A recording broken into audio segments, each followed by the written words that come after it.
दोस्तों, एक मूवी कैसे और क्यों अच्छी होती है। हमने कई ऐसी मूवीज के एग्जाम्पल देखे हैं जिसमें वीएफएक्स और एक्टर्स बहुत अच्छे रहे हैं, पर स्टिल मूवी एकदम बेकार थी। इसलिए ये एक अनडिनाइबल फैक्ट है कि मूवीज अच्छी होती हैं उसकी कहानी की वजह से। अब कौन सी और क्यों स्टोरीज अच्छी होती हैं? पता है, व्यूअर्स को स्टोरी पसंद आती है और स्टोरी बनती ही इस वजह से है क्योंकि उसमें एक कॉन्फ्लिक्ट होता है। मतलब एक कैरेक्टर है, वो कुछ चाहता है पर उसको रोकने के लिए कोई आगे खड़ा है। अब सवाल है कि किस तरह के कॉन्फ्लिक्ट लोगों को पसंद आते हैं। 10 साल के बच्चे से पूछे तो जिन मूवीज में एक्सटर्नल कॉन्फ्लिक्ट हो मतलब एक्शन सेट पीस हो, फाइट्स हो, वो मूवीज उनको बहुत पसंद आती है। अब आप सोचो कि ये पावर रेंजर है, बचपन में सभी को पसंद आता था, पर अब देखोगे तो इनकी कहानियां काफी शैलो लगती हैं। वो इसलिए क्योंकि इनकी स्टोरीज में सिर्फ एक ही तरीके का एक्सटर्नल कॉन्फ्लिक्ट दिखाया गया होता है। इसलिए कई बार जब एक्सटर्नल कॉन्फ्लिक्ट के साथ साथ इंटरनल कॉन्फ्लिक्ट भी होता है, वो स्टोरी को थोड़ा और बेटर बना देता है। इंटरनल कॉन्फ्लिक्ट क्या है, इसका छोटा सा एग्जांपल आप रोमांटिक मूवीज से ले सकते हैं। जैसे रब ने बना दी जोड़ी मूवी में लड़की का कैरेक्टर ये एक्सेप्ट नहीं कर पा रहा कि उसका पति ये है, या फिर जब तक है जान मूवी में उसमें भी लड़की अपने प्यार को छोड़ देती है अपने प्यार की जिंदगी के लिए, या फिर जब वी मेट जिसमें फिर से एक लड़की इतनी मतलबी तो नहीं बोलेंगे, क्यूटली इनोसेंट होती है कि जब बिल्कुल हालत खराब हो जाती है तो उसको समझ आता है कि उसका जिसने हमेशा साथ दिया, उसका बेस्ट फ्रेंड, वही उसके लिए सबसे अच्छा है। पहले तो इन मूवीज की स्टोरी टेलिंग अच्छी थी और इनमें कुछ रिलेटेबल चीजें भी थी, तो इस वजह से ये ठीक ठाक एंटरटेनिंग थी। एक दो बार इनको देख सकते हैं, पर किसी ऑक्सीटोसिन डिप्राइव्ड लड़की को ही ये मूवी बहुत ज्यादा पसंद आएगी, या फिर उन फीमेल्स को पसंद आएगी जो इन मूवीज में फीमेल कैरेक्टर्स के साथ रिलेट कर सकती हैं, मेजरली फीमेल्स को मतलब। पर इन मूवीज को देखकर लगता है कि ये स्टोरी हमें क्यों बताई जा रही है, मतलब क्या है इसका motive, what is the point of the film. यही कि desired woman is trophy to be won, ये बता रही थी ये मूवीज। पर दूसरी तरफ इस ही सेम रोमांटिक जॉनर की मूवी रॉकस्टार कल्ट क्लासिक बन गई। उसको आप जितनी बार भी देखो वो अच्छी लगती है। हाँ, उसमें परफॉर्मेंस अच्छी थी, गाने भी अच्छे थे, एक्सटर्नल कॉन्फ्लिक्ट भी रियलिस्टिक थे और इंटरनल कॉन्फ्लिक्ट तो था ही, पर उसके साथ साथ एक और बड़ी चीज थी, फिलोसॉफिकल कॉन्फ्लिक्ट। हर कैरेक्टर कुछ ना कुछ चाहता है, उसके लिए वो एक्शन लेता है, और ये दोनों चीजें डिपेंड करती है कैरेक्टर के बिलीफ सिस्टम पर, और यही बिलीफ सिस्टम बताता है कैरेक्टर की फिलॉसफी। वैसे फिलॉसफी वर्ड की कई सारी अलग अलग इंटरप्रिटेशन है, बट बेसिक मतलब यह है कि जिंदगी क्यों जिए और कैसे जिए। तो जब स्टोरीज में कैरेक्टर्स की फिलॉसफी पर सवाल उठता है ना, तो व्यूअर्स को भी कुछ हद तक अपनी जिंदगी जीने के तरीकों के बारे में भी कुछ समझ मिलती है, या सिर्फ कभी कभार स्टोरीज सवाल ही उठाती हैं। इसलिए हजारों सालों से स्टोरीज लोगों को कुछ सिखाने में मदद करती हैं। इसको आप ऐसे समझो कि दो लोगों की लड़ाई नहीं बल्कि दो आइडियाज की लड़ाई हो रही है। जैसे जॉर्डन हमेशा से ही अच्छा म्यूजिशियन बनना चाहता था। मैं बहुत मेहनत करूं तो खटाना भाई। इसके लिए खटाना भाई और उसके आसपास के जितने भी लोग थे, उनकी ये फिलॉसफी थी कि म्यूजिक बनाओ, समझदारी से डिसीजन लो, कंट्रोवर्सी में ना फंसो और हमारे तरीके का म्यूजिक बनाओ, और जितने भी लोग आपको पसंद करते हैं ना, आप उनकी बहुत ज्यादा इज्जत करो। नहीं ले सकते, हटो सामने से। कलाकार की अपनी कोई जिंदगी नहीं है। और दूसरी तरफ हीर की वजह से जॉर्डन की फिलॉसफी में एक नया चेंज आता है।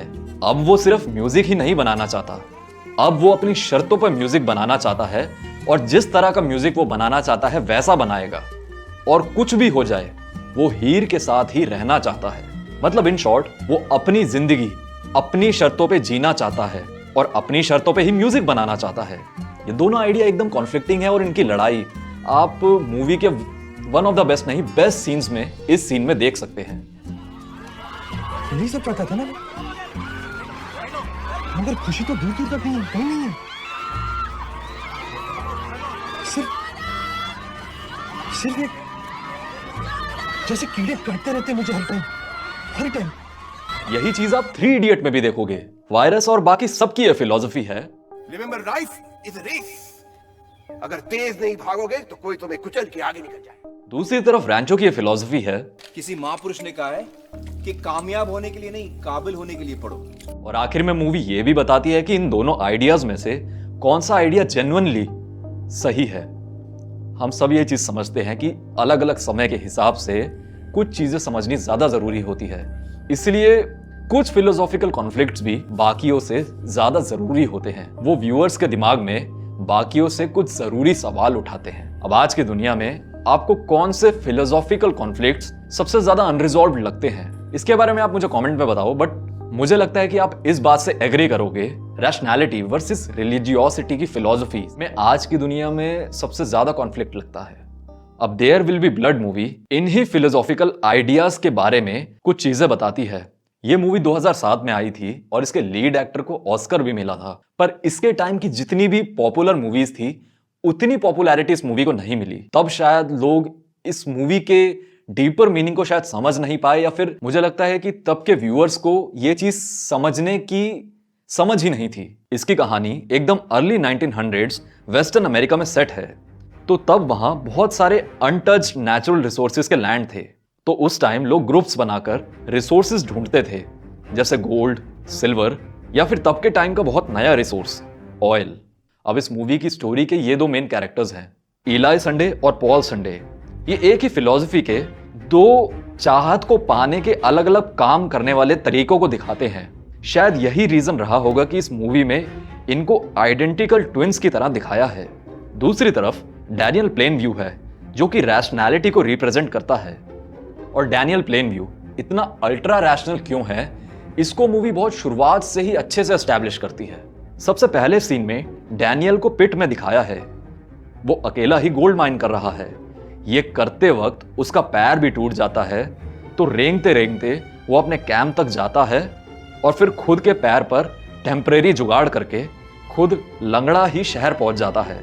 आप सब जानते हो कि रैशनल तरीके से जीने के जो शुरुआती रास्ते होते हैं ना, वो बहुत ज़्यादा मुश्किल होते हैं। इसलिए शुरुआत से ही डैनियल को एकदम स्ट्रगल करते हुए दिखाया है। फिर उसके बाद ये भी दिखाते हैं कि वो गोल्ड छोड़कर ऑयल ढूंढने लगा है। और तब के समय के इक्विपमेंट के साथ ऑयल ढूंढना बहुत ही ज़्यादा डेंजरस था। इसमें उसके एक दोस्त की मौत भी हो जाती है, जिसका एक छोटा सा बेबी होता है। अब यहाँ पर वो उस बच्चे को अपने साथ रख लेता है और उसको अपना नाम भी देता है, HW प्लेनव्यू। पता है, अपने बारे में सोचने वाले रैशनल लोग अपने अलावा औरों के बारे में भी कभी कभार सोचते हैं, पर उनमें ये जो औरों के बारे में सोचने की वैल्यू इसलिए ही होती है कि उससे उनका कोई डीपर मोटिव पूरा हो रहा होता है। और आप ये भी देखोगे कि जब उनका मतलब पूरा होना खत्म हो जाता है तो वो उस इंसान को छोड़ देते हैं। अब वो अल्ट्रा रैशनलिस्ट भी इंसान ही हैं, तो वो कभी कभार उस सामने वाले इंसान से अटैच भी हो जाते हैं और वो बुरे भी नहीं दिखना चाहते, इसलिए वो उसको एकदम नहीं छोड़ते, पर धीरे धीरे कर कर उसको छोड़ने के प्लान्स बनाते रहते हैं। या फिर अगर छोड़ते भी हैं तो उसको ऐसे छोड़ेंगे कि एकदम घोस्ट कर दिया। इसलिए आप देखोगे कि घोस्टिंग आजकल बहुत ज्यादा हो रही है। इसलिए मूवी में डैनियल अपने गोल्स और अपने अलावा सिर्फ एक ही इंसान की केयर करता है, वो है HW। वो भी इसलिए क्योंकि उससे वो एक जेंटलमैन लगता है और एक ट्रस्टवर्दी इंसान लगता है। और लोग मानते भी हैं कि एक इंसान अगर बच्चों के साथ अच्छा है तो वो सबके साथ ही अच्छा होगा। डैनियल इस चीज को बहुत अच्छी तरह से मार्केट करता है। इसलिए मूवी में HW एक तरह से रिप्रेजेंट करता है कि डैनियल में जो भी अच्छी वैल्यूज हैं उनको। फिर आगे मूवी में दिखाते हैं कि ऐसे ही डैनियल ने काफी अच्छा अपना ऑयल का बिजनेस शुरू कर लिया है। तो ऐसे ही एक दिन संडे ब्रदर्स में से एक भाई पॉल संडे आता है डैनियल को यह बताने कि उसके फादर की एक लैंड है, उससे ऑयल लीक करता है, वहां डैनियल जाके माइन कर सकता है अगर वो पॉल को कुछ पैसे दे।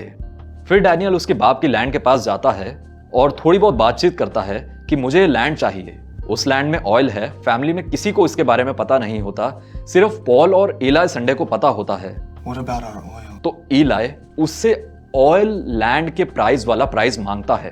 तब तो डैनियल इलाई की बात मान जाता है कि वो चर्च की मदद जरूर करेगा। पता है, जो बहुत अल्ट्रा रैशनलिस्ट लोग होते हैं इनको लगता है कि ये हर चीज खुद ही अचीव कर लेंगे, इसलिए ये अपनी समझ के हिसाब से बहुत ही जरूरी लोगों को अपना एलाय बनाना पसंद करते हैं। इसलिए मूवी में ये भी दिखाते हैं कि डैनियल अंदर से बहुत गुस्सा होता है। यहां से डैनियल क्या है ये चीज पूरी तरीके से इनिशियली एस्टैब्लिश हो जाती है। डैनियल क्या चाहता है, अमीर होना और सबसे बेस्ट ऑयल ड्रिलर बनना। मूवी में एक सीन भी होता है जब वेल के पास HW होता है तो एकदम से गैस का ब्लास्ट होता है, उससे HW के साथ एक एक्सीडेंट होता है, वो बहरा हो जाता है और साथ ही पूरे स्ट्रक्चर में आग लग जाती है। पर एक तरफ देखा जाए तो डैनियल के साथ इतनी सारी चीजें हो गई थी और उसका बच्चा बहरा हो गया था, पर स्टिल उसकी कुछ ऐसी सोच थी। There's a whole ocean of oil under our feet. अब आते हैं दूसरी बात पर कि जो भी वो चाहता है उसके लिए वो क्या करता है, कैसे उसको अचीव करता है। वो बहुत ज्यादा मेहनत करता है और अपने गोल को वो किसी भी तरीके से अचीव करने की कोशिश करता है। इसलिए आप देखोगे कि रैशनलिस्ट और मेजरली ये चीज आप एथिस्ट जो लोग भगवान में नहीं मानते उनमें देखोगे कि वो जब भी अपनी बात को किसी को समझाना चाहते हैं तो वो हमेशा लॉजिक यूज करते हैं या फिर उनकी सोच से जो भी लॉजिकल बेनिफिट होगा सामने वाले को वो उसके बारे में बताते हैं और वो इसी थिंकिंग पैटर्न पर टिके रहते हैं। वो ये नहीं समझते कि ये चीज सामने वाले को समझ आएगी ही नहीं, क्योंकि वो इस तरीके से समझना ही नहीं चाहता। बिल्कुल ऐसे ही डैनियल लोगों को खुद बुला के बोलता है कि मैंने आपकी लैंड खरीदी है, मैं इसमें ऑयल ड्रिलिंग करूंगा और साथ ही मैं आपके इस पूरे टाउन में स्कूल्स बनाऊंगा, हॉस्पिटल्स बनाऊंगा और बहुत ही एफिशिएंट इरिगेशन सिस्टम बनाऊंगा। It's an abomination to consider that any man, woman, or child in this magnificent country of ours should have to look upon a loaf of bread as a luxury. अब इसके against है दूसरी तरफ religiosity की philosophy कि religions का ना हमेशा से एक बेनिफिट रहा है कि वो लोगों को अच्छा फील कराने में और यूनाइट करने में मदद करता है। और चाहे हम किसी भी रिलीजन से हो, हम सब में एक बात कॉमन है, हम खुद अपने रिलीजन को समझना नहीं चाहते या समझने की उतनी समझ नहीं रखते। इसलिए आपको अपने अलग अलग भगवानों से जोड़ने के लिए काम आते हैं मौलाना, पंडित या फिर इस मूवी में जो लैंड है उस पे जितने भी लोग रहते हैं उनके केस में पास्टर ईलाई संडे। अब इस सीन में ईलाई डैनियल से बोलता है, क्या मैं ऑयल ड्रिलिंग से पहले प्रेयर कर सकता हूं? Anything the church can do for you. I will bless the well. यहाँ पे थोड़ा थोड़ा पहली बार हमें दिखाई देता है कि ईलाई चाहता क्या है। कंट्रोल लोगों पर, डैनियल पर और पूरे डेवलपमेंट के प्रोसेस पर, और वो ये कैसे अचीव करता है। ज्यादातर बाबाओं और पंडितों और इन सब की तरह लोगों की इग्नोरेंस का फायदा उठा के। अब आगे आप मूवी को देखोगे तो उसमें नोटिस करोगे कि ईलाई और डैनियल दोनों के पास ही जो भी वो चाहते थे थोड़ा बहुत वो उनके पास था, और जो थोड़ा बहुत वो एक दूसरे को नापसंद करते थे उसके बाद भी वो एक दूसरे की बात मान रहे थे। जैसे डैनियल थर्ड रेवलेशन की नई चर्च बनाने में मदद करता है और एक बंदा जो चर्च का मेंबर होता है उसकी इस हादसे में मौत हो जाती है तो ईलाई उसका बेरियल बिना किसी ड्रामे के कर देता है। और मूवी यही चीज दिखाना चाह रही थी कि जो लोग अल्ट्रा रैशनलिस्ट होते हैं या फिर स्पिरिचुअलिटी या रिलीजियोसिटी के पोस्टर बॉय होते हैं, उन लोगों में ही कुछ ऐसे फ्लॉज होते हैं जिससे इन दोनों फिलोसॉफिकल आइडियाज की कमियां दिखती हैं। डैनियल का सबसे बड़ा फ्लॉ होता है कि उसे लगता है वो हर चीज खुद ही कंट्रोल कर सकता है और उसका एम्बिशन उसके लिए हर चीज होता है। जो उसे चाहिए वो उसे चाहिए, उसके लिए वो कुछ भी करेगा। इसलिए मूवी में जब उसका दूर का भाई उसके पास काम मांगने के लिए आता है तो वो उसको ज्यादा फिट लगता है अपने गोल्स को अचीव करने के लिए कंपेयरिंग टू अपने बेटे की जगह, क्योंकि मूवी में भी दिखाते हैं कि उसका बेटा एक तरीके से एक जिम्मेदारी होता है, उस पर बर्डन होता है। इसलिए वो एक दिन ट्रेन में अपने बच्चे को छोड़ के अकेला उतर जाता है। पता, ऑथर फ्योदोर दोस्तोयेव्स्की ने 160 साल पहले ही एक बहुत ही ज्यादा डीप बात बोली थी जो कि आज के समय में बहुत ज्यादा सच लगती है। रैशनल लोगों को और रैशनली उनको आप हर चीज दे दो, उनकी जिंदगी ऐसी बन जाए कि कुछ प्रॉब्लम ना हो, उनको बस खाना हो और बच्चे पैदा करने हो, लोग तब भी खुश नहीं रहेंगे।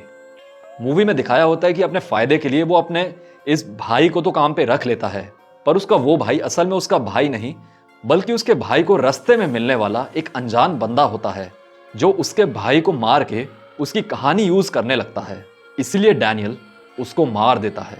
मतलब इन शॉर्ट कि जब रैशनलिस्ट बिल्कुल अल्ट्रा रैशनल तरीके से जीने लगता है और अपनी हर मॉरल वैल्यू को छोड़ देता है, तो चाहे वो जितना भी रैशनलिस्ट हो जाए, जितना भी चीजों में लॉजिक ढूंढने लग जाए, जितना भी चीजों को सही करने लग जाए, आखिर में उसको एक तरीके से रिजेंटमेंट और धोखा ही मिलता है। वो हमेशा अधूरा ही रहता है।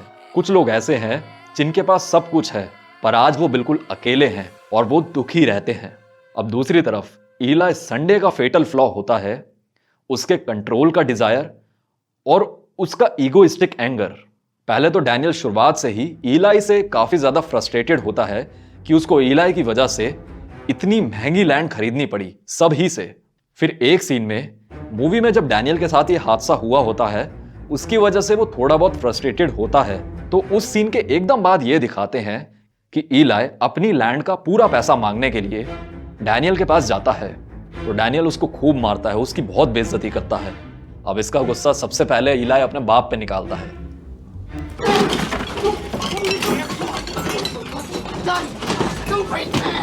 फिर कुछ सीन बाद ये भी दिखाते हैं कि डैनियल कई लोगों की लैंड खरीद चुका होता है, पर तब भी एक लैंड का हिस्सा बच गया होता है। वो लैंड का हिस्से में ऑयल नहीं होती, पर उस लैंड के हिस्से से उसको ऑयल पाइपलाइन बनानी होती है। पर वो जो लैंड उसने पहले नहीं खरीदी होती, उसका ओनर ईलाई की चर्च का मेंबर होता है। तो वो आदमी कहता है कि डैनियल अगर चर्च का मेंबर बनके अपने सारे गुनाहों की माफी मांगेगा, तभी वो उसको लैंड बेचेगा। और इस सीन में मिलता है ईलाई को अपना बदला लेने का बहुत बढ़िया मौका। I've abandoned my child! अब आपने न्यूज में देखा होगा, कहानियां भी सुनी होंगी कि ये ज्यादातर गॉडमैन जब ही फंसते हैं, जब पहले तो उनकी अयाशियों का भूत उनके सर पर इतना ज्यादा सवार हो गया होता है और उनको दिख रहा होता है कि कितने सारे लोग उनको पसंद करते हैं, कितने सारे उनके ब्लाइंड फॉलोअर्स हैं, तब वो रियल पावर के साथ नेगोशिएट करना पसंद नहीं करते। उन्हें लगता है कि वो बहुत बड़े हैं और वो हर चीज कंट्रोल कर लेंगे। राम रहीम बाबा ने अपने आश्रम में तो लोगों को नपुंसक बना दिया, पर खुद अंडरग्राउंड बेसमेंट में पूरे मजे ले रहे थे। और उनके आगे कोई अगर बोलता तो वो बहुत ज्यादा पिटता या मारा भी जाता। जैसे ये जर्नलिस्ट मारा गया, बाद में आगे रेप के केसेस भी सामने आए। फिर बाद में जब वो कोर्ट में गुनहगार साबित हुए, वहां पर डेरा के समर्थकों ने राइट शुरू कर दिए। इस वजह से उनकी और ज्यादा बदनामी हुई। कुछ ऐसी ही चीज आप ओशो के साथ भी देखोगे। ओशो जब इंडिया से अमेरिका चले गए, ओरेगन के एक कंट्री साइड में, वहां पे उन्होंने रजनीशपुरम बसाया। They're run by satanic power. कुछ समय बाद तब वहां के लोकल क्रिश्चियन लोग उनके अगेंस्ट हो गए कि ये किस तरीके का हिप्पी कल्चर फैल रहा है। फिर वहां पे ओशो के लोगों ने ये सोचा कि वो इलेक्शन लड़ेंगे और इलेक्शन को जीतने के लिए पहले तो वो होमलेस लोगों को अमेरिका के अलग अलग जगह से बुलाते। अब वो होमलेस लोग पहले तो इतने ज्यादा बावले और पागल हो जाते कि उनको कंट्रोल करना ही मुश्किल था। फिर जब ये ट्रिक काम नहीं आई, यह बताया जाता है कि ऑपोजिशन कम्युनिटी के रेस्टोरेंट्स को सैल्मोनेला बैक्टीरिया से इन्फेक्ट कर दिया था ओशो के लोगों ने, जिससे ऑपोजिशन के कम से कम लोग वोटिंग के दिन आए और ये लोग इलेक्शन जीत जाएं। ये बहुत सही जगह दिखाया है। अगर इस सीन में ईलाई डैनियल को इतना ज्यादा बेइज्जत ना करके उसके साथ नेगोशिएट करता, उसके बच्चे की बात बिना उछाले छोटा मोटा वो भूत भगाने का कोई ड्रामा कर लेता, तो शायद इसका लॉजिक दिखता है कि एंड में उसके साथ ये ना होता, जो कि मूवी के इस बेस्ट सीन में दिखाया है। I am a false prophet. God is a superstition. दोस्तों, इस एक्सप्लेनर को मैं यही खत्म करूंगा क्योंकि मैं चाहता हूं कि आप ये मूवी देखो, इस मूवी के इस बेस्ट सीन को और पूरी मूवी को आप एंजॉय करो। और अगर आपको ऐसे फिल्म के स्टोरी और एनालिसिस पसंद आते हैं तो यार आप मुझे बताओ। ऐसे आप और देखना चाहते हो तो वो भी बताओ, और मूवीज़ के देखना चाहते हो, किसी नॉवल के देखना चाहते हो वो भी बताओ। और अगर आप इसी तरीके के कंटेंट में कुछ चेंज चाहते हो तो वो भी बताओ यार, क्योंकि ये चैनल मैंने आपको अपने इंटरेस्ट की मदद से एंटरटेन करने के लिए ही बनाया है। तो एकदम ऑनेस्ट ओपिनियन, ऑनेस्ट रिव्यू दो। और इतना फ्री में देख तो लिया ही है, ज्ञान भी पहले दोगे तो सब्सक्राइब भी कर देना, है ना।